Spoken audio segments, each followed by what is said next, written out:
So sabi sa isang lyrics ng kanta, mamahalin na lang kita ng tahimik. Na-experience yun na ba yun?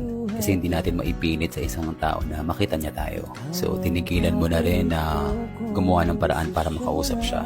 Tinigilan mo na rin mag-isip na maaaring meron tayong pag-asa. Pero minsan naiisip natin na tapusin na lang kaysa umasa tayo sa mga taong wala talaga tayong pag-asa.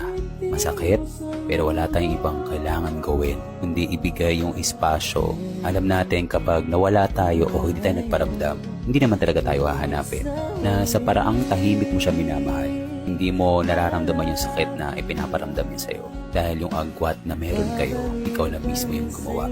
Sa mundong minsan tayo lang yung nagmamahal, kailangan din natin tingnan kung hanggang saan natin kayang ibigay yung pag-ibig at yung pagkagusto natin sa isang tao. Dahil merong mga laban, hindi natin kailangang iparamdam sa kanila ng maingay. Bagkus pwede natin iparamdam sa kanila na mahal natin sila sa tahimik na paraan.